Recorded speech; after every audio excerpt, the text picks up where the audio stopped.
A very good evening. You're watching India Global with me, Gaurie Dwivedi. Let's kickstart the show with headlines this evening. First up, President Trump's golden ticket offer to the uber-rich. Donald Trump now says that you can buy U.S. citizenship at $5 million, replaces the earlier EB-5 visa system, where the ticket size for buying citizenship was about $800,000 US. Maha Kumbh, the world's largest spiritual gathering, comes to an end as crores of people take a holy dip on this auspicious occasion of Shivaratri. Bangladesh Army Chief is now at loggerheads with Muhammad Yunus, comes out with a very stern warning, says that polls must be held now, and he also says that it is the student leaders who are accountable for the complete anarchy in Bangladesh. Washington, Kyiv agreed to terms to the critical minerals deal. United States drops demands for a right to $500 billion in potential revenues. All eyes now on the Zelensky-Trump meeting that is expected to take place at the end of this week. President Trump to convene first cabinet meeting tonight. The special government employee Elon Musk is also set to attend.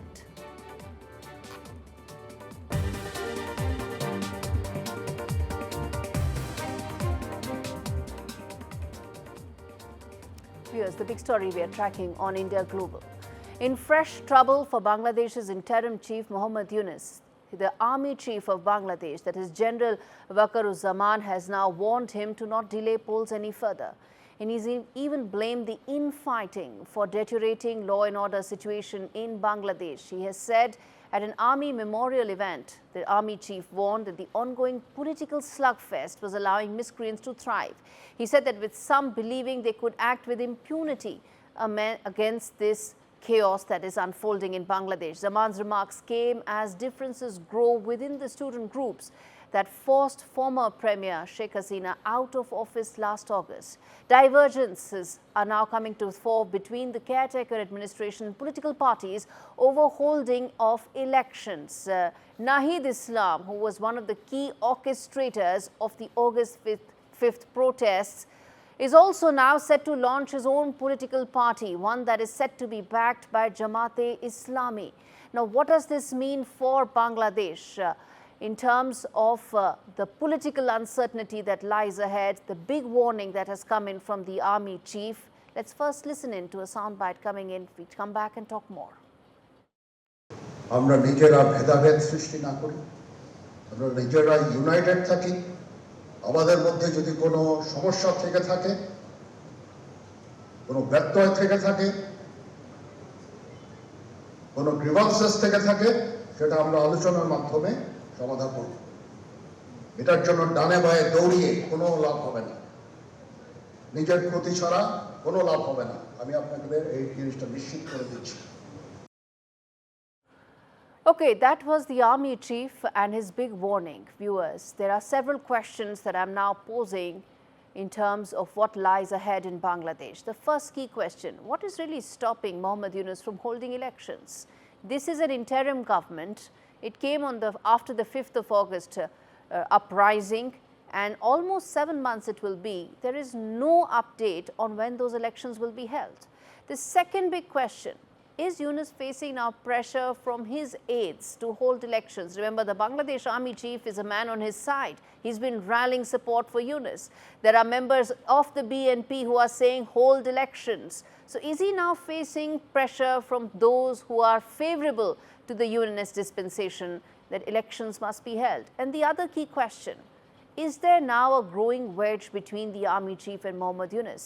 The army chief made it very clear when he said that the anarchy is because of the present dispensation. Where does the buck stop? And who is responsible for this anarchy is the key question. Let's get in Yashab Osama Rehman, who's joining us, who's in fact at the Business Standard, and Manjeev Singh Puri, former ambassador, with me on the broadcast. Ambassador Puri, let me start with you. These are very stern comments that have come in from the Bangladesh army chief, essentially setting the stage for possibly some sort of an update coming in on the elections? Is that how you see it? Gaurie, thank you very much. You know, I like the way you put all of this. I would say something a little different. You know, when this criticism happens on Mr. Muhammad Yunus and the interim government, then in some senses, the stain of all that also falls on the army chief, because the general belief is that, you know, he's the general behind it all. Now, in a sense, he is kind of distancing himself from all of that. But at the same time, he's also warning the people that, look, it isn't so simple. It was perhaps, in a sense, I would say simple, but you were able to bring about a change in the government. But taking this forward is not such a simple matter, and all of you, you know, get your act together. Look, one of the things I liked in all of this is that there is a pushback against the Jamaat. You know, even from the BNP, there's been a certain pushback against the Jamaat. It's not only the Awami League and its supporters who are pushing back. So all in all, if this results in moving things forward towards a free and fair election, then I think that's something which is a positive development. But we need to wait and watch and see what's happening. And I'm sure somebody who's inside Bangladesh and has a, let me say, a feel on the pulse of what is happening might be able to give us a better judgment. Mr. Rahman, what's your reading of these comments that have come in from the Bangladesh Army Chief? I think when you look at the comments the Army Chief is making, they're very interesting because you have to take into consideration the law and order situation in Bangladesh. The law and order situation in Bangladesh has been on a steady decline. It has been not on an improved state, right? One of the key reasons behind this is obviously because after the fall of the Hasina-led regime, a lot of police officers had cases filed against them. We had questions being raised about the DGFI, the NSI, our intelligence wings as well, right? So the army also, in yesterday's speech, in fact, he mentions these things and he says that this is something that does upset people when it comes to conducting their duties. It is a barrier for them to conducting their duties. If you look at the rate, I have the rates with me right now. If I could talk about thievery, burglary, murder, robbery, kidnapping, we have seen a spike in most of these rates, right? So I think mainly he's saying people should be united. I get what you're saying, and it's very important. But the fact Right. is, and this is a question I put forth to both of you, which is that the army is not in the barracks. Bangladesh Army Chief has been at the forefront of all that is happening right now in Bangladesh. They've got sweeping powers just days after the revolt. Unprecedented sweeping powers, and they continue to hold so. It's going to be 7 months since the revolt happened, and the fact that nobody's been able to bring the situation anywhere close to normalcy doesn't speak highly about the army itself. I think, if I may interrupt, I mean, we are talking about an uprising which deposed someone who was in power for 15 years. So 15 years of corruption, you're not going to solve it in 7 months' time. And I think given the Are you saying that it will be 15 have, years of mayhem that Bangladesh is going to see? Of course not. Of course Bangladesh is not going to see. We have never seen 15 years of mayhem, right? But there are periods of time when there is a lot of uncertainty. And I think to say that, oh, we need to get rid of all the problems. Do you know, even till, I think yesterday, we had 1,638 arrests made, just yesterday. Do you realize 999 of these arrests came because of previous cases? These were people who were running scot-free for 15 years. Now they're all being brought to the book. Do you think they're not going to react to these situations? Okay. It's not a magic wand that I can wave and solve everything, no? No, okay. The fact that the army has unprecedented powers and it has still been 7 months and Bangladesh is nowhere close to normalcy doesn't speak highly about the army. But I take what you're saying, and let me then get in Ambassador Puri on this as well. Ambassador Puri, what about the tone and the tonality of what the army chief was saying? Of course, he was speaking at an army event, so he had to, of course, put forth a certain imagery, and optics also matter there. But how do you read the tone and tenor in which he spoke, A, about the fact that the law and order situation has completely collapsed, and B, that elections ought to happen? So, Gaurie, first, I must agree with you what you just said. Look, you know, armies worldwide have done this kind of stuff, and I don't blame the current chief because this was a situation caused as a result of something else. They promise good governance, and they like people to believe that they are squeaky clean, excellent, efficient, and really giving good governance to people. So when things happen, like our colleague, my colleague on the panel has just said, there is a spike in all kinds of criminal activities, etc., etc. Whatever may be the reason, if you are the force in power, then the stain comes on you. And in a sense, in my understanding, he is trying to distance himself and say, look, guys, take some steps, putting a little bit of the pressure or a lot of the pressure on the government, which is led by Mr. Mohammed Yunus, no Is matter it what we know. working? Is this Yes, pressure going to work, Ambassador Puri? look, let's wait and see. One of the things we must remember is that the army is perhaps the backbone behind it all. So when they say all of this, at least to some extent, efforts to try and ameliorate the things at a political level might be taken up. But as I mentioned to you, look, let's be a little clear that it isn't just the Jamaat which is leading the stuff or the BNP with them, but you are seeing a certain amount of pushback against the Jamaat. And that's something also which is worth seeing. So, we have to wait and watch. What does this mean? What exactly is the thing? But the fact that he's saying is that he also realizes that his important force, which he's heading, people perhaps are not particularly illusioned anymore. And after so many months, a degree of disillusionment with that is setting in, which he has to try and set right. Okay, Mr. Rahman, comment on the fact that is there now disillusionment that is coming in amongst the student groups, amongst those who felt that, change is on the horizon, but it doesn't look so almost 7 months down the line? Right. So one of the biggest reasons, one of the biggest sources of disillusionment has always been that the students, they gave their lives for this movement, right? And one of the things that they really want is for justice to be ensured. And for justice to be ensured, I think one of their demands is that Sheikh Hasina should be brought to trial. Now, we are both aware that Sheikh Hasina is right now stationed in India, where she is being afforded all kinds of protection. So one of the key reasons for the disillusionment is that she has not been extradited, or the process there has reached a sort of stalemate. But at the same time, I must agree with you on certain points that there is a time frame. Even if I say that 7 months is not enough, there are rising calls for elections to be held as soon as possible. And in fact, Mohammed Yunus himself said a couple of weeks ago that he's looking for election by the end of December. This was something that the army chief also said yesterday, that we are looking for elections by December. And I think a lot of people in this country really want to exercise our franchise. We have not been properly able to in the past 15 years. So this is a good time for us to go out there, give our votes, and I think we're all looking forward to that. Do you think there will be free and fair elections in Bangladesh, Mr. Rahman?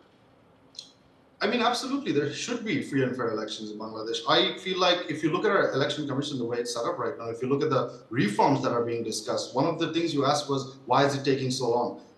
Because reforms still need to be done. And if I leave things as they were, then we may see a repeat of the situation that has been plaguing us for the past decade or so. And yes, right now I believe that there is every scope for a free and fair election in Bangladesh. But things change in an overnight. Things really do, and I hope they change for the better. Finally, let me ask you this, Mr. Rahman, as we wrap this up very quickly. Ambassador Puri spoke about the fact that there is resentment in Bangladesh against mainstreaming radical Islamist elements, Jamaat-e-Islami being one. Is that an opinion you share? Is there resentment? I mean, any kind of radicalism, I would be extremely, I find it distasteful, and I would be completely against any form of radicalism, be that a religious one or be that a political one. And I think that is a sentiment that is shared by the people of this country.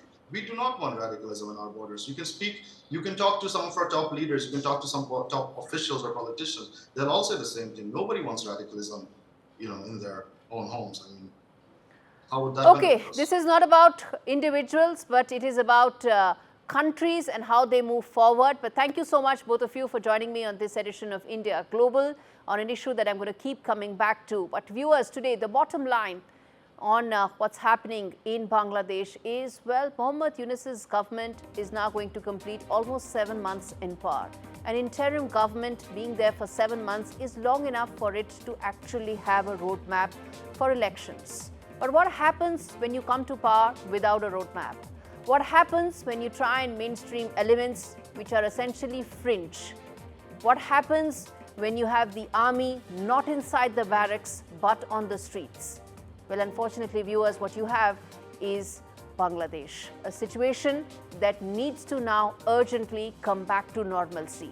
And lastly, the army chief's comments about saying that the anarchy is because of everyone is him now completely washing his hands off the madness that has really unfolded in Bangladesh in the last couple of months. Minorities continue to be on attack, arrests continue to be made, and political targeting hasn't stopped as yet. All right, on that note, we slip into a very short break. We'll come back with lots more news on the other side, including Maha Kumbh, which comes to an end today on the auspicious day of Shivratri.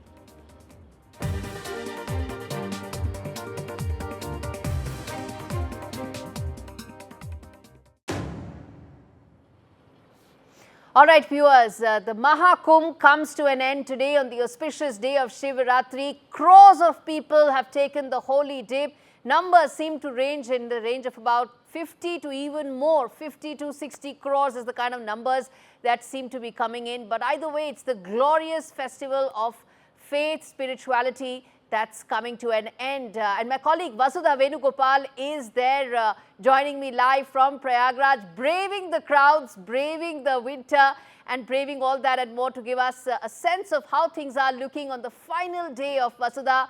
Take it away, share with us what your thoughts have been and what it's like to be on Prayagraj on the final day of Maha Kumbh.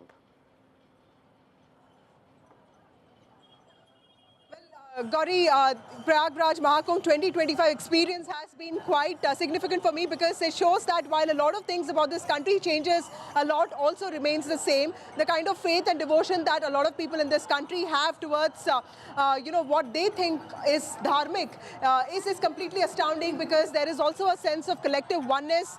People here come with no complaints even about Vyavastha. They're walking for 5 hours, 4 hours, and they take a dip in the Sangam and they feel quite elated. They feel they have been completely, blessed by God. One thing that everyone has in common is that they are extremely grateful to the police personnel here, that they've been extremely helpful in guiding them. Today, I sensed a sentiment of urgency in all the pilgrims who came here because today is the last day. Everyone wanted to take that dip as soon as possible, but there was a lot of discipline when it came to regulation of crowds. I have with me two special guests and I want you to also listen to their views. Dr. Chiragi and Dr. Kunal from Vadodara in Gujarat, and they're both doctors and they've come here, they've taken their dip. Dr. Chiragi, how was your experience and why did you feel the urge to come here with your husband? Hello. Yeah. Okay, so everyone told me that, it's very dirty, it's very crowded, you will have to walk for longer hours and everything. Why do you want to go to such a place? You can go after the Maha Kumbh as well. Why do you want to go right now? So everyone discouraged me, basically. I didn't see a single video, YouTube reel saying that the place was filthy, whatever. But my reason of coming here was spiritual, as well as our ancestors have, studied the planetary movements years before the science actually could find out. And for me, the reason is that my grandparents, when I was 4-year-old, they brought me to take a dip in Ganga, and now they are no more. But now it's my duty. I'm paying my debt I brought their photograph with me so that I can pay my debt to them. And that's quite emotional and quite nice. Dr. Kunal, one word from you, sir. This is the spiritual feeling for me, and so divine feeling means so much relaxing feeling after the dip in the Ganga. And the 144 years, after 144 years, this has happened. And now after 144 years, it will happen. So behind this, the science is there. So this is not only just about astha and spirituality, it is also about science. So two doctors here talking about balancing faith and science, and also very emotional, Dr. Chiragi here, talking about how her drive to come to the Kumbh was also driven by her grandparents. And Gaurie, we know that Kumbh is so much about continuity, ancestors, and the kind of timelessness that is associated with Indian traditions. Hence, there is a sentiment of emotions that is attached. And of course, the fact that it has come once in 144 years has added to the curiosity bit, which is why 65 crore people have come to Prayagraj in the last 2 months. Absolutely. Mammoth, those numbers are, Vasudha. And thank you so much for getting us this conversation with those two Sanatanis, two believers. At the end of the day, it is faith, spirituality, technology, and belief all coming together at the Maha Kumbh in those Maha numbers that you see on your screens.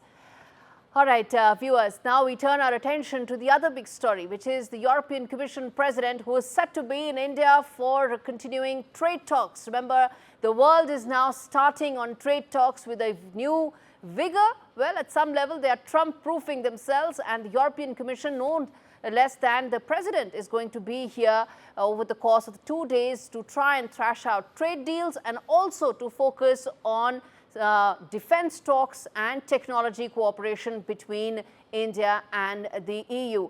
India's growing importance as a strategic partner is on display here. Mr. Modi and Ms. von der Leyen will co-chair a plenary session with bilateral meetings also planned. Discussions will also cover key areas, as I said, trade, technology, AI being the others. Remember, India is set to host the next AI Action Summit. The EU is set to roll back a series of environmental regulations as part of its deregulation drive to stay up with the United States and China.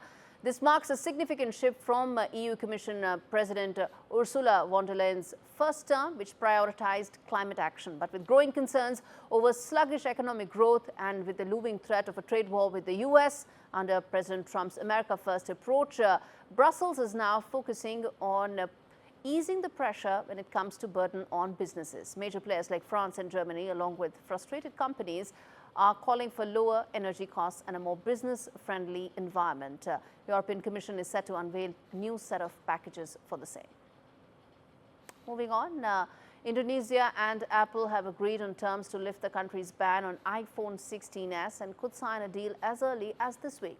Indonesia banned the iPhone 16 in October after Apple failed to meet requirements that smartphones sold domestically should comprise at least 35% locally made parts. Since then, Indonesia's investment minister has said Apple plans to invest $1 billion in a manufacturing plant that produces components for smartphones and other products. Besides this investment, Apple will also commit to training locals in research and development on its products, and this will be done through programs other than existing Apple academies. But Apple has no immediate plans to start making iPhones in Indonesia.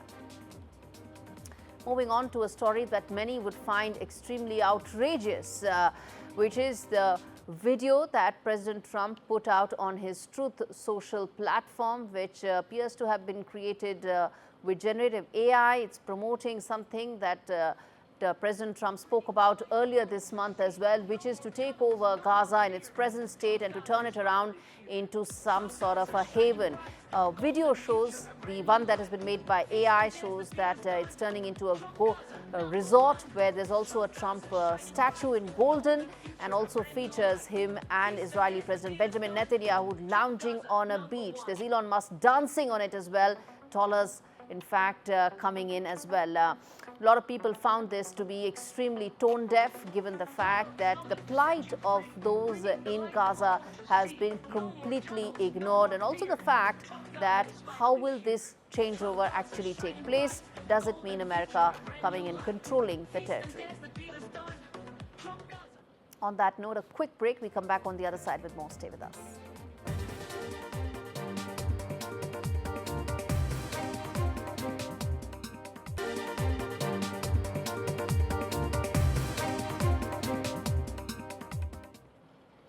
Welcome back. You're watching India Global. We now turn our attention to US President Donald Trump, who's in the news almost every day. Well, what he's now announced is a golden card to get US citizenship. It's meant for the world's uber rich, making it easier for extremely rich people to go ahead and buy American citizenship from his so-called gold card. It will be costing $5 million. Remember, there are already mechanisms by which those who are affluent can go ahead and take citizenship in other parts of the world, something that around the world visa programs run. So US has such a visa program, which is the EB-5, but there the cap was $800,000, and there's a certain cap of the number of people who can be taken in that particular category. Well, President Trump has completely changed that rule. He's turned it upside down. He says it's not going to cost $800,000. It's now going to cost $5 million, which is why they're going to be gold cards, a currency and a color that President Trump really likes. Also, there will be no cap, unlike the EB-5 visa programs, where there's a certain cap of the number of people who can take this route every year. President Trump says there could be millions of people who could be taking the gold card route, and that he thinks could be his way of ending the deficit of the US. Very bold, strong move and directive as far as which way the immigration policies of America could in fact turn going forward. So we're going to try and dissect what this means for India, what this means for the new set of policies that America may come out with, and is it possible that there could be Russian oligarchs who could be qualifying for this golden card, and some very technically high-skilled people may not be able to make that cut. What's this story all about? My colleague Parmeshwar Bawa breaks that down for you. Well, US President Donald Trump says he's open to attracting one kind of immigrant: people with money. In a major announcement, Trump and his Commerce Secretary have revealed plans for a brand new immigration program called the Gold Card. And this program would allow foreign nationals to buy legal residency in the United States for a hefty price, about $5 million. And it could replace the controversial EB-5 visa program, which has been criticized for years due to fraud and also lack of oversight. But here's the catch. This is not just about investing in projects, it's about paying directly to the US government. Trump described the Gold Card as not just a route to residency, but as an upgraded green card, offering privileges beyond what the existing system provides. And yes, wealthy people will be at the center of this plan. But that's not all.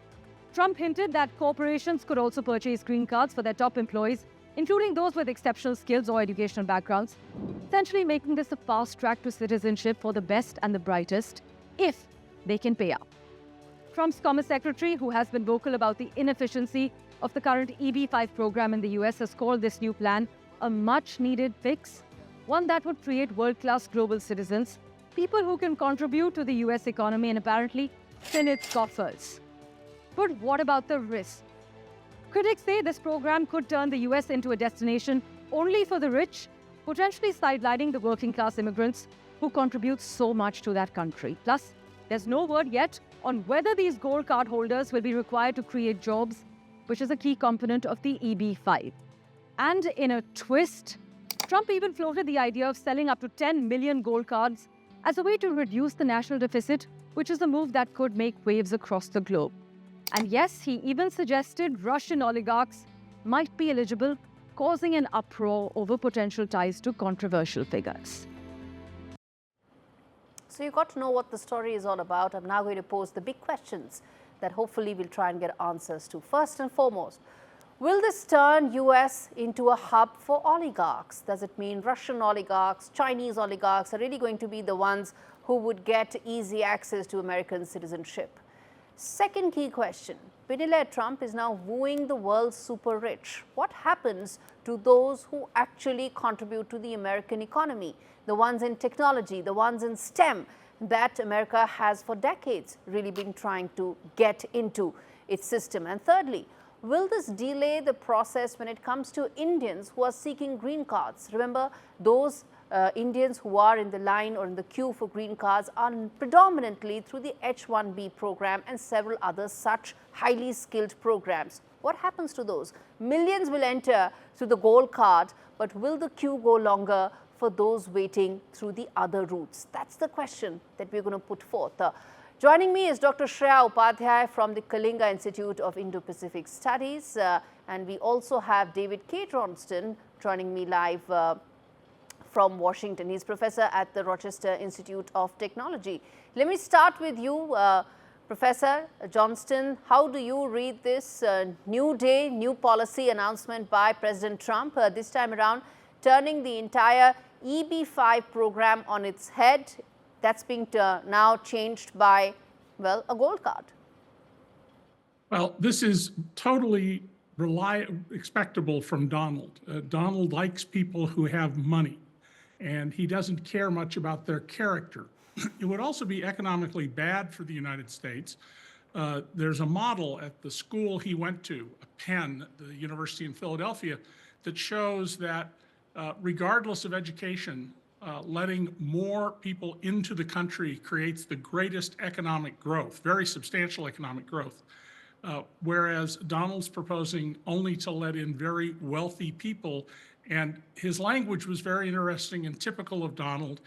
He said he would sell these cards. That indeed is very interesting because, you know, what you are hinting at is not just a flat $5 million fee. What you're hinting is probably that being a reserve price for some sort of an auction. Again, we are just sort of debating here and there is no clarity there. But Dr. Shreya, I want to ask you about the impact this has on India. Of course, you know, whoever is rich enough to buy the ticket price of $5 million will get access to a citizenship. But what about so many of Indians who qualify as being highly skilled, contributing to the American economy, to the growth engine? What happens to all of them? Thank you, Gaurie. So definitely this does raise concerns for Indians who are awaiting green card. Almost 1 million Indians are currently stuck in very employment-based backlogs. And if we see that Donald Trump is actually shifting from, shifting towards a wealth-based immigration model that favors business professionals over skilled professionals. But there are other alternatives available. EB-5, while it is currently, we don't know what will happen to it, but it still remains. There is also, O1 visa, L1 visa, and H1B visa for Indian tech workers. So there are alternatives, but definitely this can be a setback for a lot of Indian workers who are who have been in fact in line for 50 years. So here's how I read it. Here's how I read it, Dr. Shreya. Again, I'm reading with a very preliminary information that is available to us right now. But here's my reading. President Trump is very clear that he wants to crack down on immigration. He's very clear that he wants to address his core MAGA constituency. And at the same time, he's quite clear that he wants to get the rich folks in. So what this means is that those in the other categories could either find it tougher because the threshold may increase, or the waiting period could increase because the number of people right now itself 7% may shrink further because he's opened the other window, which is the uber rich window. Is that how you see it, Dr. Shreya? Definitely, Gaurie, and there is still uncertainty when it comes to how the entire green card will work, how the entire golden card will work. There's still uncertainty. There are details awaited on processing, on vetting, and the entire long-term benefits are also very vague. Besides, there are also legal challenges to it. So we don't know whether the entire program will be, driven by Congress, or does it need congressional approval or not. But most importantly for Indians, it's a matter of affordability. So, a lot of the tech workers and the highly skilled workers may not be able to afford this, while this may actually work very well for the CEOs and the uber rich, even in India. Absolutely, or anywhere in the world for that matter. There are two questions that I want to in fact get both your thoughts on, starting with you, Professor Johnston, which is first and foremost, are there any legal challenges possible on something like this? Because surely the team Trump would have done some basic vetting of this, right? Oh, I wouldn't expect they've done any vetting of it. This is a very chaotic White House, and Donald is not a man who reads papers. He reads headlines. He doesn't read memos from the staff. If Congress passes this, then we can have that program. Congress could also block it. But this is part of Donald's movement to ensure that America becomes a country of, by, and for the super rich. Indeed. Dr. Shreya, you want to come in on that? Do you see any possible legal hurdles to something like that? There are definitely going to be lawsuits, and the Congress may not be on board with this decision. And so, definitely, it's a long way to how it will be implemented. Also, we need to understand that political rhetorics are very different from a lot of times what happens on the ground. So, as we all know, that Trump is trying to create a certain sensation, a news, a very transactional element to his a transactional narrative to his entire presidency. Yes. So, a lot of these, whatever is happening is based on that. Indeed. And before I ask you about what this means for the economy, because there's no pressure to actually create jobs in this kind of a program, there's one thing I'm going to say, which is that before his inauguration, President Trump said very important comment, that one line where he said, and his team said, that every one of the nominees will get confirmed, you wait and see. And they did get confirmed, right? I mean, so that really sort of puts the political context in which we are having, this conversation, that, legal hurdles, possible blockage. One needs to remember that President Trump is at a very favorable position on all these parameters. But let me then ask you, Professor Johnston, on the fact that what about the downstream impact? There's no requirement to actually create jobs. All you need to do is just pay up front. The existing EB-5 program required you to create at least 10 jobs. They were supposed to be in either poor or rural areas. There's been a fair amount of fraud in that program, and there's no reason to think there might not be fraud in Donald's new proposal. But if you want economic growth, you want to bring strivers in, people who have really worked to develop themselves, not people who already have a large amount of money and are likely, in a majority of cases, to be what economists call risk averse. They're not going to take risky chances that would create a lot of jobs, develop advances in science. It's strivers who build an economy, and Donald doesn't like strivers. Okay, yes. Quick closing comments. Dr. Shreya, to you. Yes. So I also want to point out that there are, these golden visas are common in whether in UK and Spain and Greece. Indeed. But all of these Australia countries, as well. These countries are now realizing the downward trends of something like this, which can be used for fraud, which can be used for money laundering. It can drive up housing costs in cities. So all of these things, I don't think the administration has really given a thought into it, or maybe it does not matter to them. For us, for Indians, it's, our immigration currently, we are in news for our illegal immigration, and more than 350 Indians have undocumented Indians have been deported. And so immigration is a very polarizing factor when in the American domestic politics. And so all of these, news items that are there are basically targeting immigration at a certain level. All right, we leave it there. Thank you so much, both of you, for joining me on this edition of India Global. Well, is this going to be your golden ticket to get a US citizenship? Only time will tell. But on that note, we're slipping into a very short break. We come back with lots more on the other side. Stay with us.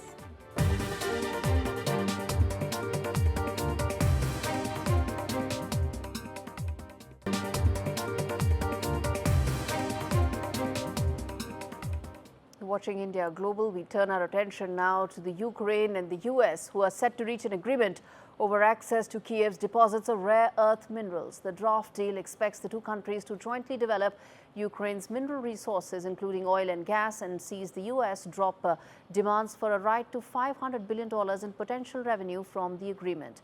Trump says that the agreement offered Kyiv billions of dollars in aid and lots of equipment and military equipment and a right to fight. But the deal does not give Ukraine specific security guarantees, as per reports.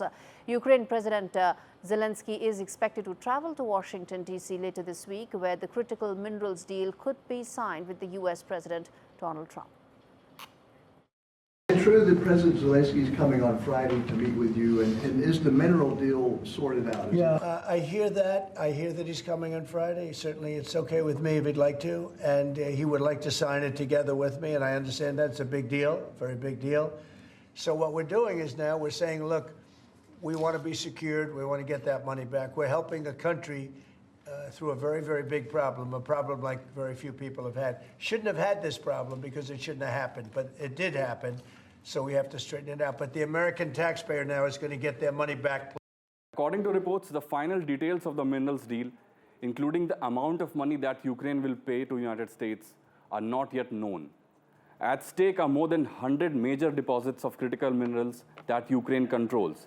They include titanium, lithium, uranium, and rare earths, which are used in many high-tech sectors. Now, what does this deal actually entail? According to a draft accessed by many media organizations, Ukraine would contribute to a fund which is half in its size of its revenues from the future monetization of natural resources. On the other hand, the US is expected to own maximum financial interest in the fund. So what does Ukraine actually get from this? The fund is designed in a way that would enable reinvestment of some revenues into Ukraine. However, the agreement lacks American security guarantees for Ukraine, something Zelensky has been pushing for a while. Lastly, in a big relief for Zelensky, the draft does not include the demand that Ukraine contribute $500 billion to a fund owned by the US. Reports suggest that both the US and Ukraine seem to agree to the deal. More details will emerge when Zelensky meets Trump later this week. Now, Russian Foreign Minister has labeled discussions about a peacekeeping force operating in Ukraine after a potential ceasefire with Russia as empty talk. Speaking in Doha, Sergei Lavrov said the idea mooted in the past weeks by both Britain and France is aimed at nothing but further fueling the conflict and was a deceit aimed at allowing Ukraine to rearm itself. Lavrov said the move would draw Ukraine into NATO and totally destroy the rights of Russian speakers there. Remember, that's the Donbas region that Russia has been talking about again and again. Donald Trump said on Monday that he asked Putin specifically about the possibility of a peacekeeping force operating in Ukraine. The Russian leader reportedly said that he had no problem with it, in stark contrast to the Kremlin's messaging on the issue. Asked about the comments at a news conference yesterday, Kremlin spokesperson cast doubt on Trump's claim, referring to an earlier statement that such a move would be unacceptable to Moscow. Макрон заявлял в Вашингтоне о необходимости срочного перемирия, ввода вот этих миротворческих сил, а потом, дескать, поговорим и о территориях, о судьбах людей, о других принципах урегулирования. Это лукавство. Нельзя идти на договоренность, которая нацелена на достижение одной единственной цели – снова накачать Украину оружием. Donald Trump is set to hold his first cabinet meeting tonight since returning to office last month, aiming to push his agenda with most of his nominees now confirmed by Congress. Billionaire and Tesla CEO Elon Musk will also be attending this meeting as the head of the Department of Government Efficiency, which has been working to cut thousands of federal jobs. Although Musk does not hold a ministerial position or have formal decision-making powers, the White House classifies him as a quote-unquote special government employee and a senior advisor to the president. Chinese President Xi Jinping has called on officials to stay calm in the face of domestic and global challenges, signaling Beijing will take a measured approach to the Trump administration's new trade and investment restrictions. The comments coincide with President Trump taking his most sweeping actions yet against China in his second term, raising the risk that ties may soon worsen.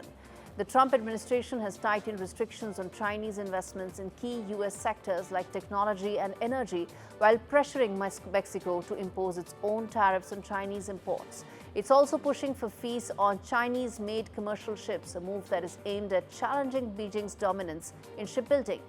Washington is also working on an even stricter semiconductor restriction program and rallying allies to toughen their position on China's chip industry, an effort that could slow Beijing's possible tech rise. These mounting tensions have already shaken global investors and sent Chinese stocks tumbling.